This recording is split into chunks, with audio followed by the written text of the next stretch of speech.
Josh Alvarez via Apple Podcast says, how do you tell a coworker to put on deodorant?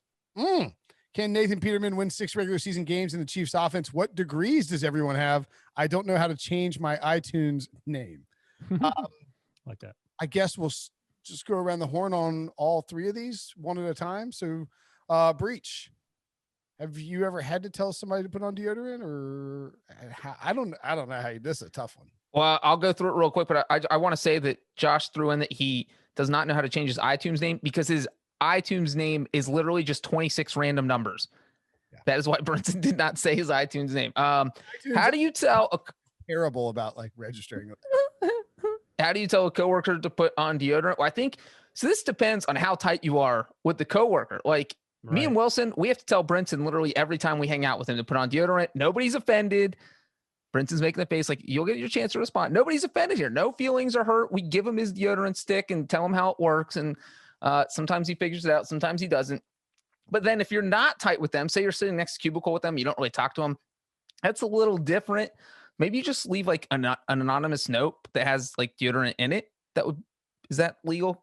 No, I think that's it. I think what you do is, and not in a mean way, but no one sees you do it, but you leave like deodorant on their desk or something. And I mean otherwise it's a really awkward conversation. And I don't even know in this day and age if approaching someone like that, if that's like even like an HR like violation. Like I don't know if that's you're smelly. I mean, is it? That's what I'm saying. Well, first of all, you need to rule out like is the lack of deodorant medical, religious? Like you've got to make sure you got to cover all your bases. Cultural, odor ignorance.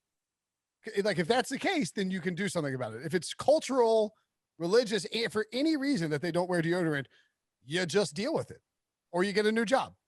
Like quit your job and I don't know what you do. You can't say anything then. It's off the table. Now, if this person is just smelly and doesn't realize it, I think Breech is right. It depends on how close you are. Like you got to find somebody who can say something. But if you work that close and you're constantly smelling them, then you got to be kind of close to them, right? I wonder if you can actually go to HR first, even email them or something. You don't have to talk to them. Say, in general terms, how would I go about doing this? Maybe you email that question. Or is that something that you as an HR person? Then what if you get fired because they're like, we have video of you like following this person around and smelling them. So we're gonna have to let you go. You don't have to go that far. This might be the method. You sort of Trojan horse it. You're like, oh man, like what you have like cologne on, or like what's your what deodorant do you use? Is that Old Spice? That won't work. The guy's like, I don't like you find out what they're using.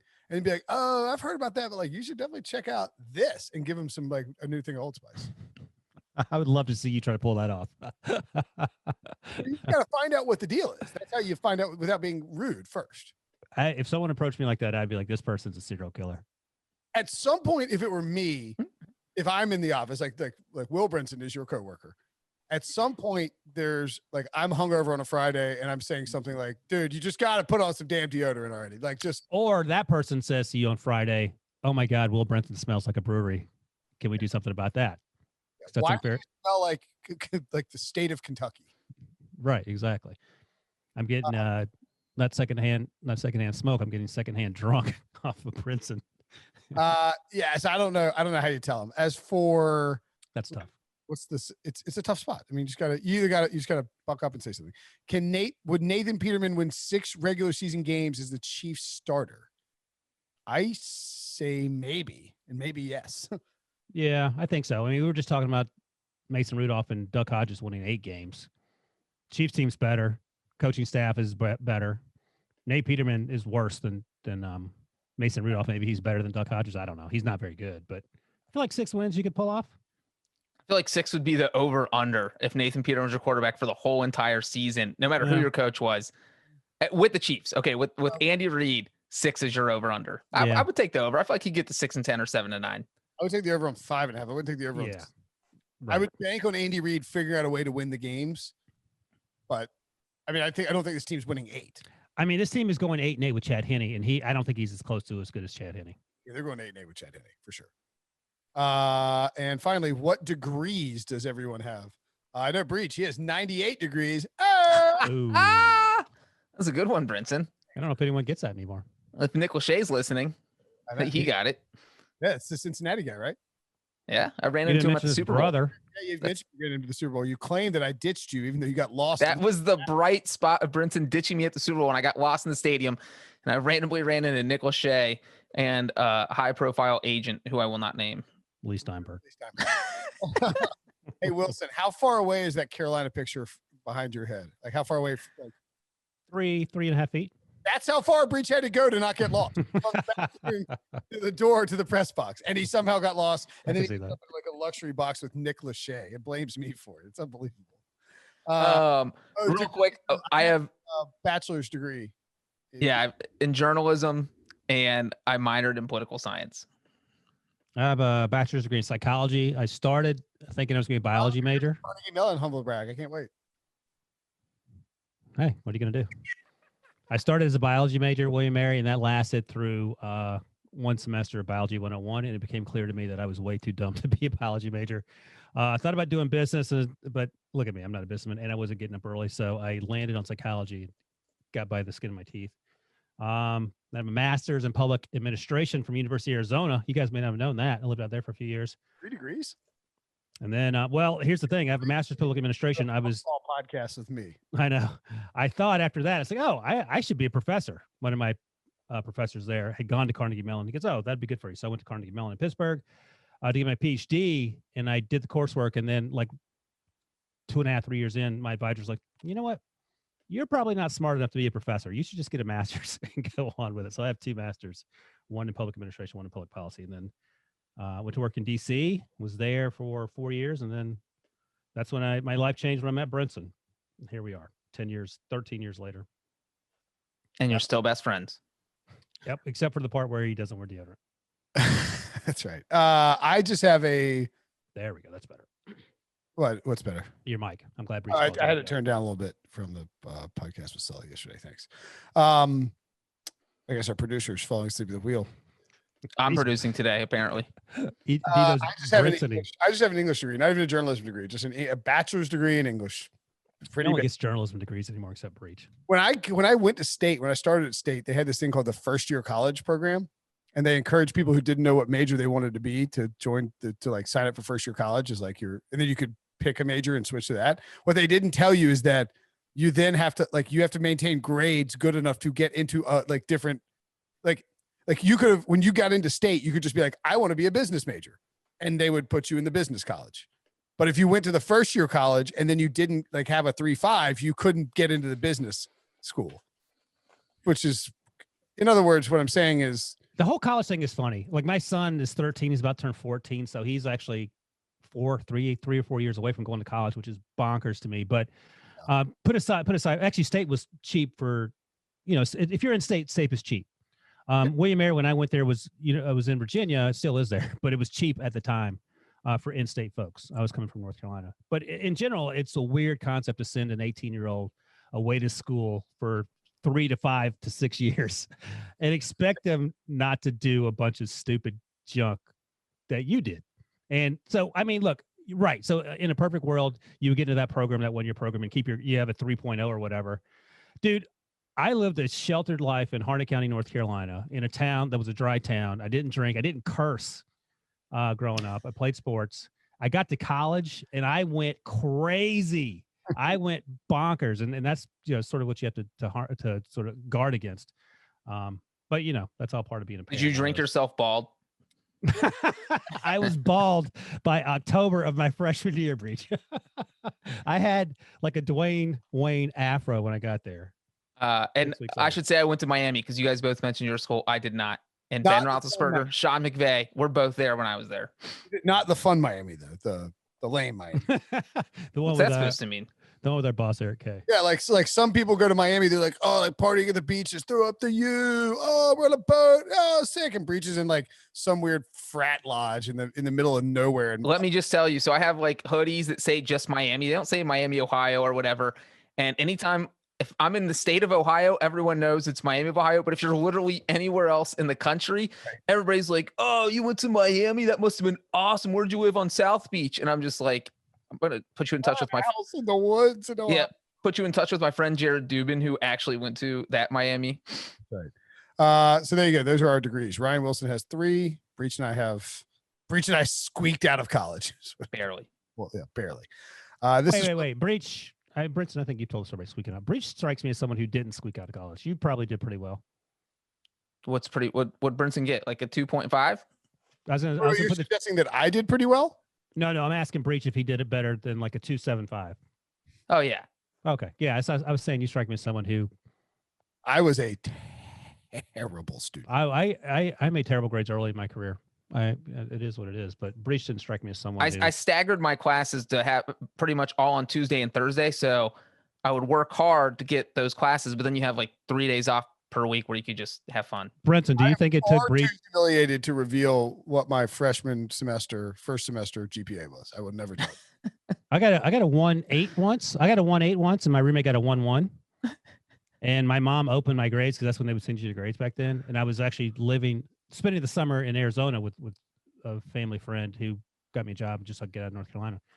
And she's like, what are we paying for? What are you doing? And that's a fair question because I wasn't doing a whole lot. I was, drinking a lot of wine coolers and losing my hair, according to Breech. By the way, my dad was like, listen, son, you know how the stock market works. When you got a loser, you sell it. That's great advice. I'm selling you. Hey, Brinson, how long do you think it took Breech to write a 10-page paper in college? Like 2 or 3 weeks? Oh, yeah. Months. Giving us slowy types? We like paid somebody at Google to write it for him. I'm going to have to turn that in 18 months because I type extremely No, slow. I got talk and type. Boom. Took me like 30 minutes. Why don't you use that for work, dummy? Yeah, use that for your picks column. It takes you 7 hours. You're researching cat gifts. All right, next question. The Tom Brady of NFL podcast. Wow, what a compliment from Josh Bretzing. He says, I love this podcast. Only been listening since August 2020. Okay, right on. But it immediately became my favorite NFL podcast. Mailbag question. What are the Super Friends' thoughts on Ryan Fitzpatrick? Was he a great QB on bad teams or is he just average? Also, does he deserve to be in the Hall of Fame? So I think me and Breech talked about this. Brinson, you may have been out those 2 days. Didn't we talk, Breech, about teams that Ryan Fitzpatrick makes a lot of sense on? One of the teams or the Steelers. Another team, I think, were the Patriots, where he would come in and automatically, at least in New England's case, upgrade the offense. In the Steelers' case, upgrade the offense maybe marginally.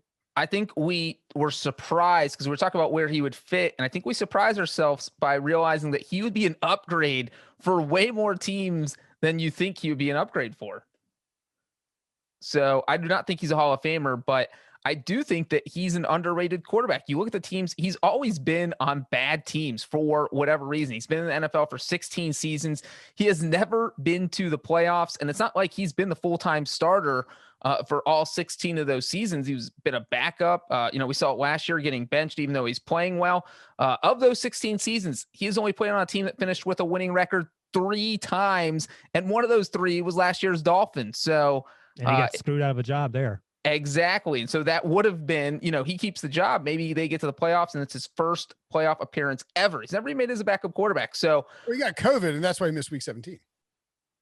Right. Yeah, but he got benched before that. They could have gone to him at any point. He would have started week 17, I think. No, they were even better than 3-3. They weren't 3-3. They were winning when he got benched. They brought him back in for the second half of week 16 and he got his face yanked and he won the game.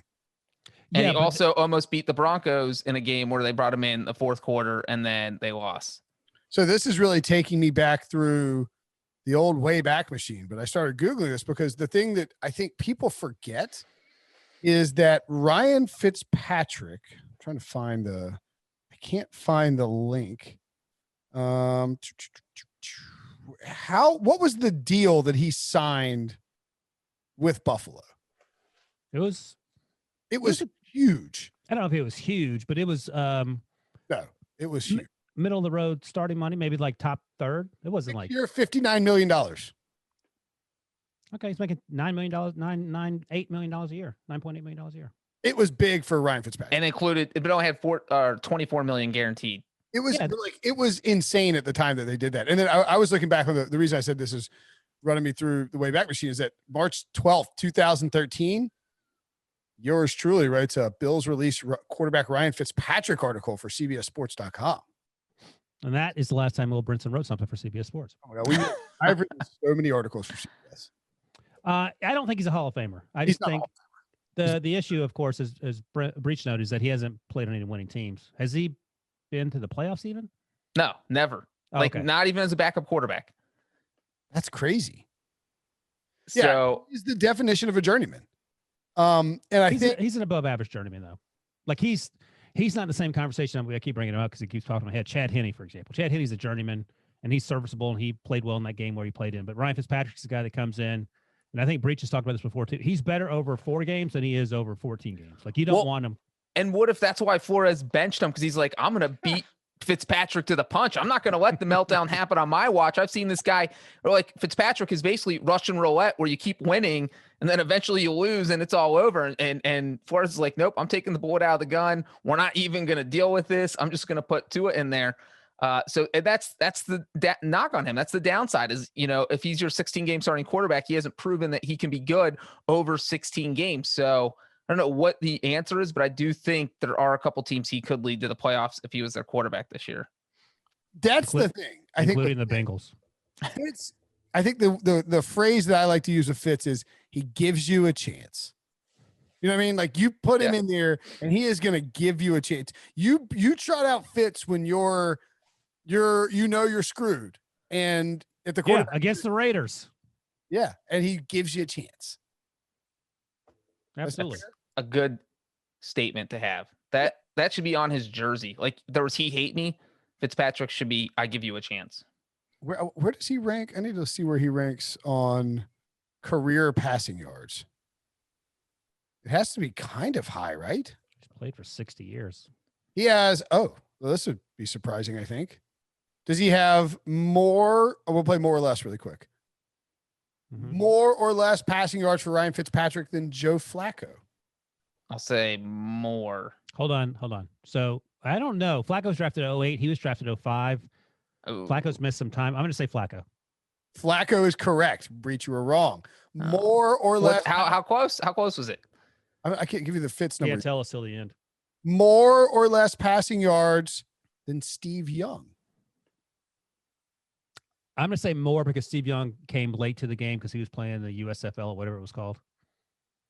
Yeah. And he spent some time on the bench. Correct. He has more. More or less passing yards than Jay Cutler? God, I hope more. Let's see. Jay played at 06. He was drafted. When did he quit playing? 18 or something? But he was a starter way long. He was a starter every year he played. All right, Cutler. I think it's Cutler. Yeah, I'll go Cutler. He has 100, and Cutler has 156 more yards than Ryan Fitzpatrick. Oh, that's like one of those questions I would ask. Yeah. It's so close. More or less than Tony Romo. Romo 03. Romo got hurt a lot. I'm going to go with Romo. He was slinging it when he played. But he didn't start until he didn't. Took a while. It took a while. And he's been out of the NFL for 3 years, 4 years. I'll go Fitzpatrick just to be different. It is Fitzpatrick. He has. I tied you, Ryan. More or less. How close is Fitzpatrick and Romo? Inside of 1,000 yards. Okay. More or That's less crazy. than Andy Dalton. More. Not even hesitating on that. I'll say Dalton. It's Fitzpatrick. Oh, I won. You lost on Dalton again. I was going to go Ken Anderson too, but that's Ken Anderson. Fitzpatrick 30th all time with 34,977 passing yards. Has less than Boomer, less than McNabb, less than Hasselbeck, less than Kerry Collins. He didn't have a prayer of being a Hall of Famer, but he is a wildly entertaining quarterback, a fun personality, and someone that, I hope is in the league for another 12 or 15 years. Speaking of, I don't know what I'm going there. Let's take a break. When we come back, more mailbag questions. All right. Potentially life-saving mailbag question. Wow. This is from... There's a lot of pressure. I read this one already. Yeah, me too. PNW Life via Apple Podcasts. As someone with a rare life-threatening stress-related illness, yikes, 2020 was a hard year. No kidding.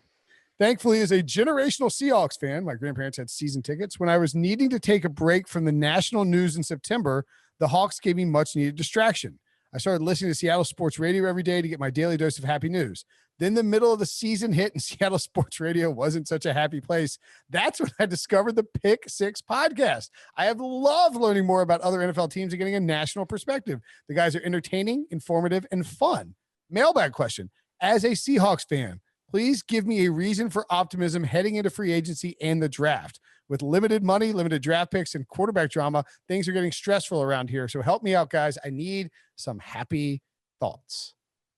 2 words, Russell Wilson. I don't think he's going anywhere.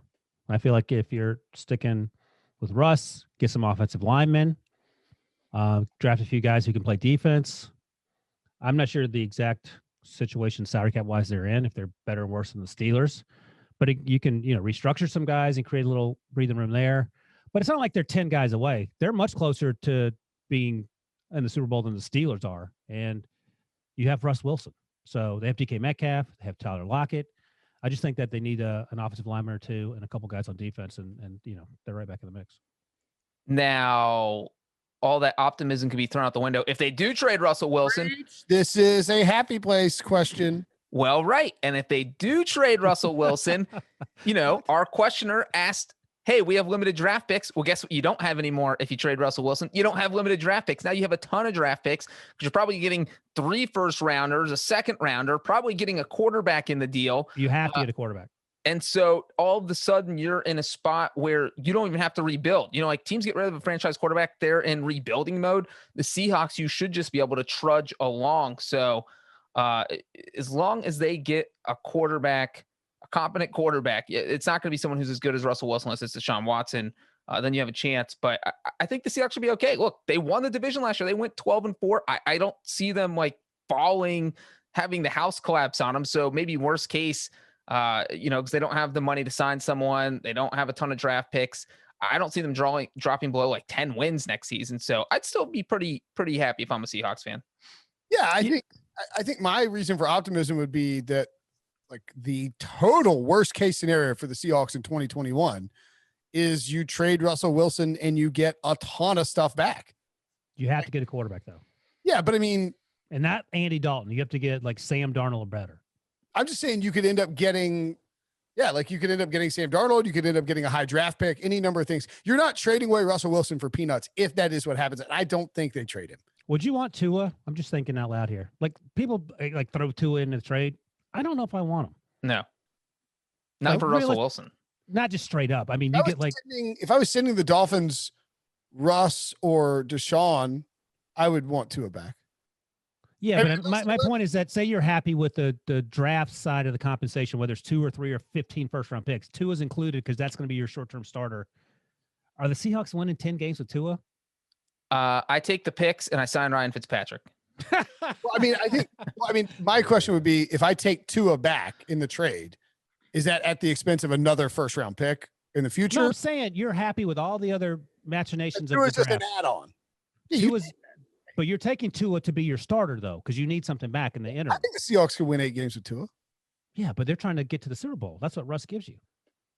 And maybe Tua could be a good fit in that offense because Pete Carroll wants to run the ball. You're running the ball 50 times a game.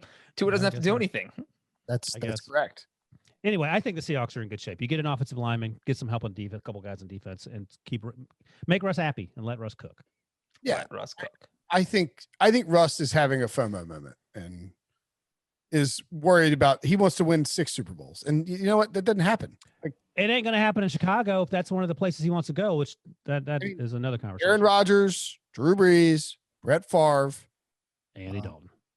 I'm saying those lock job first ballot Hall of Famers with 1 title each. Dan Marino 0, Jim Kelly nada.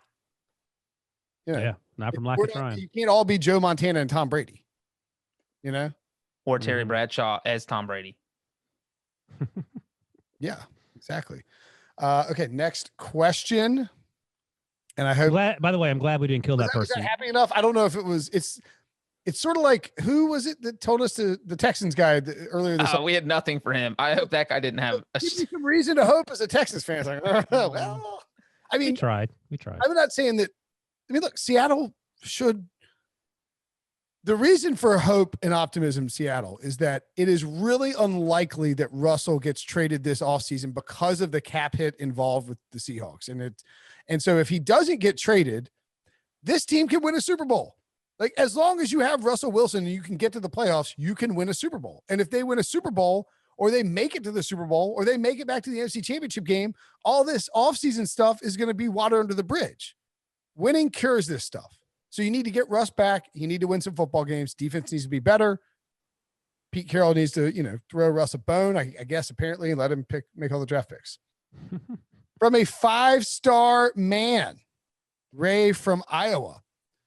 Says a national sports radio host today said the Cowboys have been irrelevant for the last 20 years, only to say 5 minutes later, this reeks of Colin Coward, say 5 minutes later, the only reason the Cowboys are relevant is the star on the helmet being America's team, etc. Thoughts on the Cowboys' relevancy? I am 27, so I grew up watching Romo, underrated IMO, check the clutch stats, and a defense that always gave up the big game. But they have had a few great regular seasons between him and Dak and are constantly talked about no matter how they are performing. So the question is, are the Cowboys relevant in the modern National Football League? I mean, like yeah, they are. They are. Yes. I'm just trying to think which team isn't relevant. Like maybe the Jaguars, because no one cares about Jacksonville, whatever. The Bengals, the Panthers. I mean, it was like we were talking about the small market teams that don't get enough coverage. I mean, the Cowboys. But here's the thing, though. If Jerry Jones owned the Jaguars, they would be relevant. I think he has a lot to do with it, whether you like him or not. The Cowboys, the reason they're America's team is because they get put on national television. When they're on TV, people watch. The highest rated regular season game this year was the Cowboys versus Washington on Thanksgiving. It was the only regular season game that cracked 30 million. That's why the Cowboys keep getting primetime spots. So from a TV perspective, they're absolutely relevant. They're the number one most relevant team. From a competitive perspective, then you can argue about whether or not they're relevant, because it doesn't seem like they have been for the past 25 years. So that would be the difference in relevance for me. Because the conversation for the longest time was they can't win a playoff game. Because even when Romo was there, they would get to the playoffs and they would struggle the times they did get there. And they finally won one. I don't remember. When did they win their first playoff game? 2000. Was it 2000? Who? The Cowboys. So when did they finally win a playoff game? They went like a long stretch. Dak won one. Did Romo must have won one. Let's see. I'll check it out. You can. Yes. They won. They beat the Lions before the Dez caught it game. That was 2014. Yep, you got it. So they went for a stretch there where they struggled to win playoff games. They also beat the Eagles in 2009. Oh, okay. So here's the deal with why the Cowboys are relevant. And who asked the question, the guy who asked the question is 27 years old. So if you're 27, let's see, I'm 39, 1981, 12, which means he was born in 1994. Because during this guy's entire life, they've never won anything. Right. But they keep getting primetime games and all that. The reason the Cowboys are relevant is that they had Tom Landry in the 60s and 70s. They won a ton of games, and all through the 80s, frankly, with Landry. They won multiple Super Bowls, and they managed to put themselves in the national spotlight. Jerry Jones buys the team, hires Jimmy Johnson. They win 3 of 4 Super Bowls, 3 Super Bowls in 4 years with him, between Jimmy Johnson winning 2 and Barry Switzer winning 1. And that was from a 1991 to 1995 stretch. So it's like they were like, when I was a kid, it's sort of like we're talking about the real world. It was one of those like hallmarks of your childhood was the friggin' Dallas Cowboys always being in, deep in a playoff run. They were battled with the 49ers and all that, but they became America's team because the star and the way that they're marketed, and Jerry Jones understands. Well, they were America's team back with Tom Landry. The brand, Cowboys brand. Right. They've been that way forever. Relevant. Roger Staubach and Danny White and those guys. Because when I was in the 80s, when Breech's dad was playing and had a mustache, and I was watching them on television, it was always on the NFC, the Cowboys. Because it's that Cowboys 49ers game where Joe Montana became Joe Montana through the pass to Dwight Clark. Everson Wallace was the cornerback. And you mentioned that how good they were back then. I just looked real quick. From 96 to 2009, they went to the playoffs 7 times. And it took 96 to 2009, they lost every time except the 2009 year that Breech mentioned earlier. So they went over 14 seasons without winning a playoff game, even though they got there 7 or 8 times. So the Cowboys have, from 1966 to 1973, they made the playoffs every single year. Yikes. They missed it once. Then from 1975 to 1983, they made the playoffs every single year. And they had Landry was kind of down at the end of his thing. I mean, Jerry fired him. Jerry buys the team.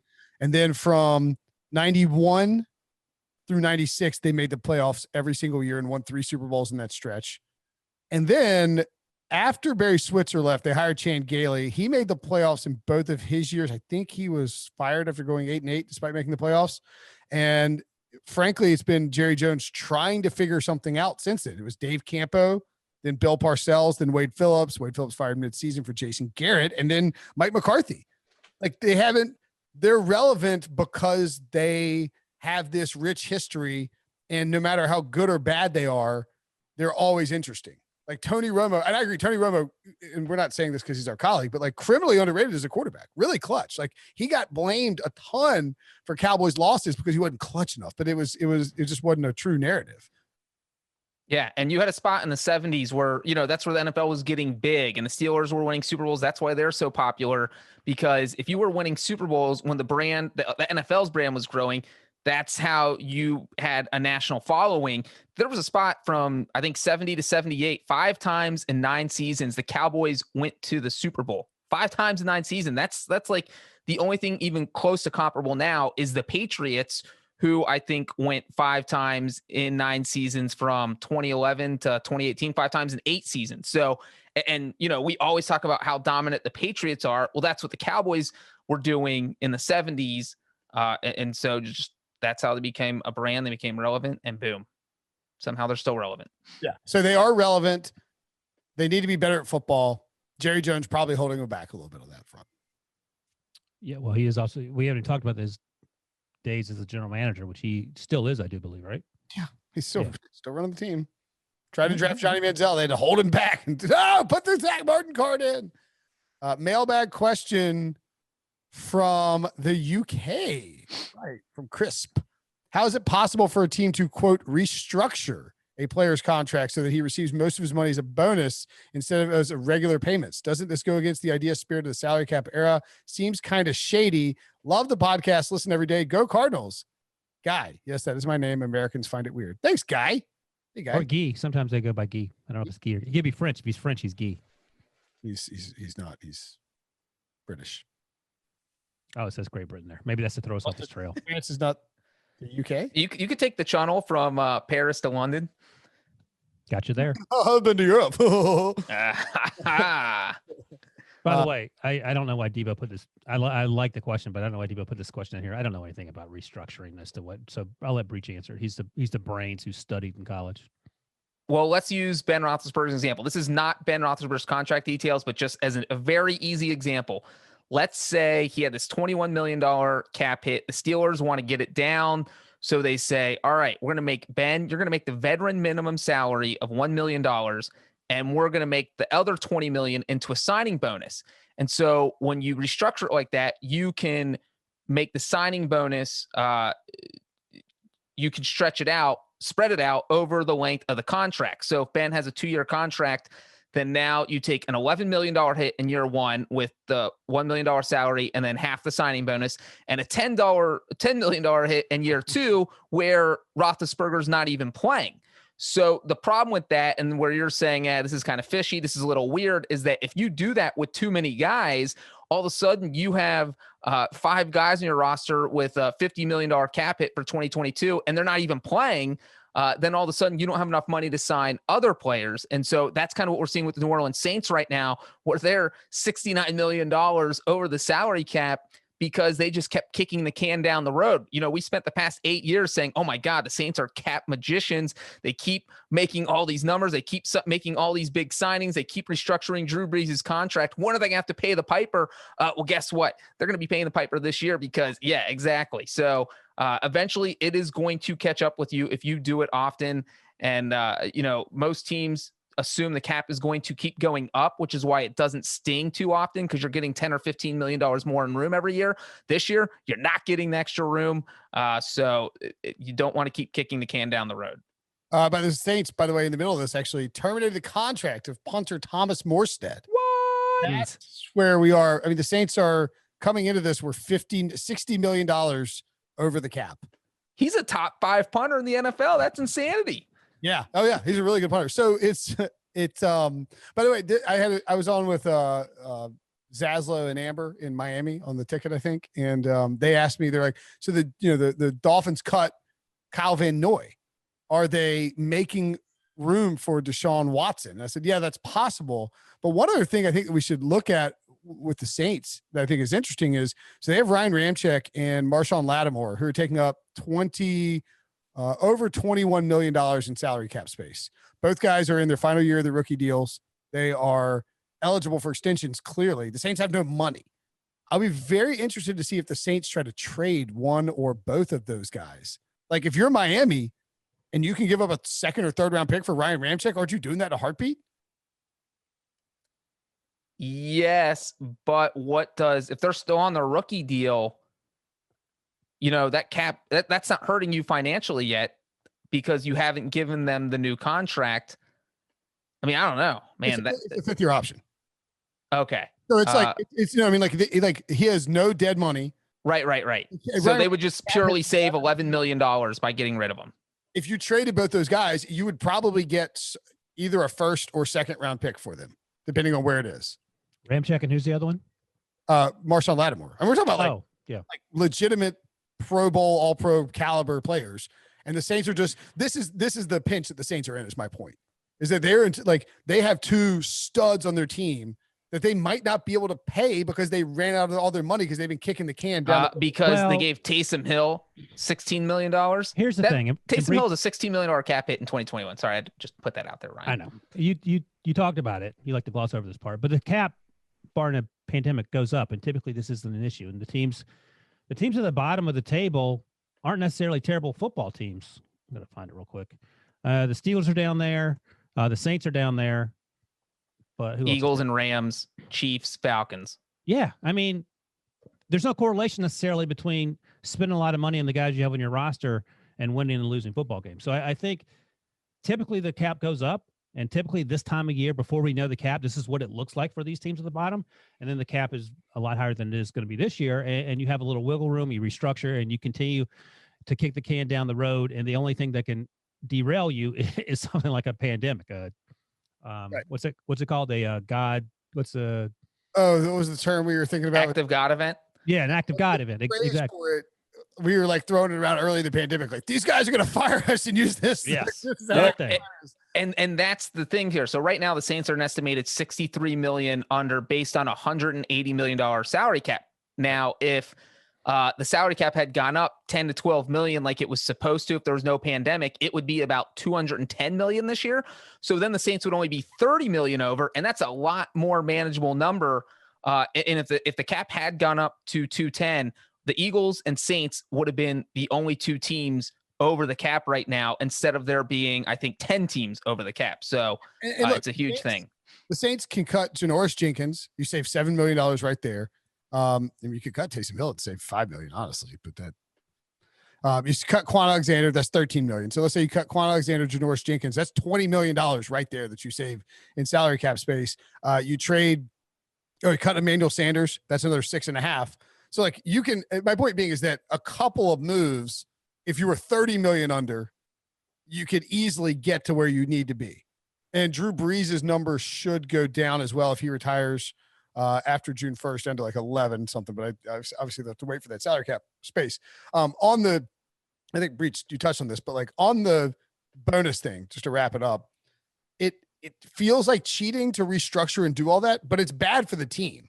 Like when you get, first of all, you're giving away cash to a player up front, which is something teams don't like to do. Like these teams sort of have this, it's like a cheat code, or I don't know, whatever you want to call it, but like the fact that they hold all this money in, like you sign a contract, you don't, like you're getting the money dispersed by the team and they can cut you for any reason. Then you got to sue them to try to get the money back from them. But it's kept in escrow or whatever, depending on how much it is. And so that bonus money is then spread out across the years of the contract. And if you have to cut that person because they start to suck, it accelerates under the contract. And so while it feels like it's just like credit card debt, basically. You feel like the team would rather hold on to the money so they can invest it. If you have the money, they can invest it and get the interest or whatever they want to do with it. Yeah, but like the point being is, while it's like, oh, we freed up salary cap space now, it is going to bite you on the back end at some point if you do it repeatedly over and over. And the guys who do it, the Saints, Cowboys, and Steelers are bad about it too. Yeah. Yeah, I don't think Steelers aren't bad about it. they're always up against it, and they always have to make some decisions. But typically, it's not an act of God event, as Breech knows. Rams like to mess around with it too. Rams are up against it too, and they don't have draft picks. Yeah, and again, like Ryan said, it's usually you can deal with it in the offseason. The price will pay, but usually it's not a pandemic cost. Think about the fact that the Rams and Eagles are taking the two biggest dead cap hits in NFL history with Jared Goff and Carson Wentz, and the Saints still have a worse cap situation than both those teams. Like, that's insanity. Yeah. And like, people are like, why don't the Saints trade for Deshaun Watson or Russell Wilson? It's like, nah, fucking Saints can't afford that. Like, they don't have any room for it. All right. So that's a mailbag. Ryan, you had a hard out at 3:05. We're getting out at boom. Look at that. Little wiggle room. Wait, I forgot. There's another question that's going to take seconds. Just kidding. Thanks as always for hanging out, guys. Great mailbag. If you have a mailbag question that you want answered in the future, you can ask us anything. Leave it on Apple Podcasts. Leave a 5-star review, and we will get it added. Thanks everybody for listening. Enjoy your weekend.